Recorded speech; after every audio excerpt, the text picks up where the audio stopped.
انسان جب ایک خاص دعا کرتا ہے اپنے لیے، جس کی وہ کوشش بھی کر رہا ہوتا ہے، اللہ سبحانہ و تعالیٰ سے وہ ایک امید بھی کرتا ہے کہ میری یہ دعا بڑی جلدی قبول ہو جائے گی، لیکن کبھی کبھی ڈیلے ہو جاتا ہے اور دعا قبول نہیں ہوتی، تو انسان ایک ٹائم آتا ہے کہ مایوسی کی طرف جاتا ہے، اور ایسی مایوسی کی طرف جاتا ہے کہ اس کو ڈپریشن ہونے لگ جاتا ہے، اللہ سبحانہ و تعالیٰ سے مایوس ہونے لگ جاتا ہے۔ تو مغیرہ بھائی، اس مایوسی سے کیسے نکلا جائے؟ ٹی بھائی، ہمیں ہمارے دین نے دعا کے بہت سے آداب سکھائے ہیں، اور میں آپ کے اس سوال کے جواب میں 2 آداب کا ذکر کروں گا۔ پہلا ادب وہ یہ ہے کہ جب بھی انسان اللہ تعالیٰ سے دعا مانگے تو اس کے دل میں یہ یقین ہونا چاہیے کہ میرا رب مجھے اس دعا کا جواب دے گا۔ ادعوا اللہ وانتم موقنون بالاجابہ، کہ تم اللہ تعالیٰ سے اس طرح دعا مانگو کہ تمہارے دل میں یہ یقین ہو کہ میرا رب مجھے اس کا جواب دے گا۔ اور ایک بڑی خوبصورت حدیث مجھے بڑی انسپائر کرتی ہے، وہ یہ ہے کہ نبی صلی اللہ علیہ وآلہ وسلم نے فرمایا، ان ربکم حیی کریم، تمہارا رب بہت ہی حیا والا ہے، سبحان اللہ، وکریم، اور بہت کرم والا ہے، یستحیی، اس کو شرم آتی ہے، اس کو حیا آتی ہے، اذا رفع الرجل یدیہ، کہ جب ایک بندہ اپنے ہاتھوں کو اس کی بارگاہ میں اٹھاتا ہے، ان یردہما صفرا، کہ ان کو وہ خالی لٹا دے۔ دوسرا ادب ربی بھائی جو میں سمجھتا ہوں کہ ہم عام طور پہ بھول جاتے ہیں، وہ یہ ہے کہ دعا مانگتے ہوئے جہاں پہ ہمارا بھرپور یقین ہونا چاہیے کہ ہمارا رب جواب دے گا، وہاں پر ہمیں اللہ تعالیٰ سے حسن ظن بھی ہونا چاہیے۔ یعنی دعا کو بغیر حسن ظن کے مانگنا، یہ دعا جو ہے رائیگاں ہو جاتی ہے۔ یہ حسن ظن کا مطلب کیا ہے؟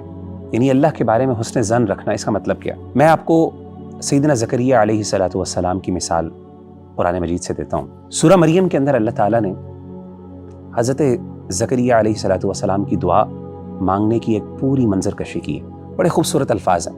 اللہ تعالیٰ فرماتے ہیں، قال ربی انی وہن العظم منی واشتعل الرأس شیبا۔ حضرت زکریا کہتے ہیں کہ اے میرے رب، میری ہڈیاں کمزور ہو گئیں، واشتعل الرأس شیبا، اور میرے بال سفید ہو گئے۔ میں آسان الفاظ میں پیرافریز کر کے بیان کر رہا ہوں۔ ولم اکم بدعائک رب شقیا، لیکن اس کے باوجود اے اللہ، کبھی بھی جب بھی میں نے تم سے دعا مانگی، یعنی اے اللہ، میں نے جب بھی تجھ سے دعا مانگی ہے، کبھی بھی میں تیری دعا سے مایوس نہیں ہوا، نامراد نہیں ہوا۔ اچھا، یہ دعا تو اللہ تعالیٰ سے مانگی بڑے خوبصورت انداز میں، یعنی عاجزی اور انکساری دیکھیں، لیکن اس کے ساتھ ساتھ یقین بھی ہے کہ اللہ، کبھی آج تک میں مایوس نہیں ہوا، نامراد نہیں ہوا۔ اب میں ذرا آپ کو حسن ظن کی مثال دیتا ہوں۔ حسن ظن کا یہاں پہ مفہوم یہ ہے کہ سیدنا زکریا علیہ السلام نے اس بات کا اقرار کیا کہ اے اللہ، یہ میری ضرورت ہے، یہ میری طلب ہے، یہ میری چاہت ہے، لیکن مجھے اس بات کا بھی یقین ہے کہ تو میری اس ضرورت کو پورا کرنے کے لیے کسی خاص وسیلے کا محتاج نہیں ہے، یعنی میری یہ پریشانی تو بغیر اولاد دیے بھی پوری کر سکتا ہے۔ سبحان۔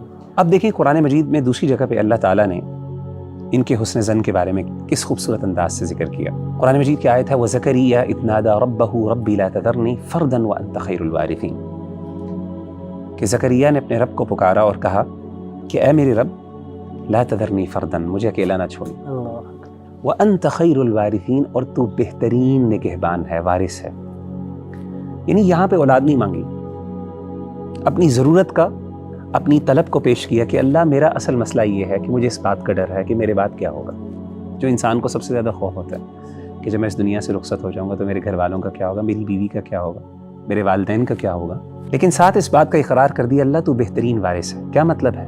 سب سے بہترین نگہبان تو ہے، یعنی ضروری نہیں ہے کہ مجھے اولاد ملے، لیکن یہ پتہ ہے اس بات کا کہ تو میری ضرورت کو پورا کر سکتا ہے، کیونکہ تجھ سے بہتر نگہبان کوئی ہو نہیں سکتا۔ میری اولاد سے بھی بڑھ کر تو میرا نگہبان ہے، میرے گھر والوں کا نگہبان۔ تو ان آیات پر سبحان اللہ میں کبھی غور کرتا ہوں نا، تو مجھے اس بات کا احساس ہوتا ہے کہ آج کل ہمارے ہاں بہت بڑا مسئلہ یہ ہے، جب ہم اللہ سے دعا مانگتے ہیں تو بعض اوقات تو ہمیں یقین ہی نہیں ہوتا کہ ہمارا رب جواب دے گا، اور بالفرض اگر یقین ہو بھی جائے تو اس کے باوجود بعض اوقات ہم اللہ کے بارے میں حسن ظن نہیں رکھ پاتے۔ ہم سمجھتے ہیں کہ شاید میرا مسئلہ تبھی حل ہو سکتا ہے جب یہ خاص چیز مجھے مل جائے۔ ہمارے انبیاء نے اور ہمارے جو رسول تھے، انہوں نے اپنی زندگی سے اس بات کو واضح کیا کہ اللہ ان چیزوں کا محتاج نہیں ہے۔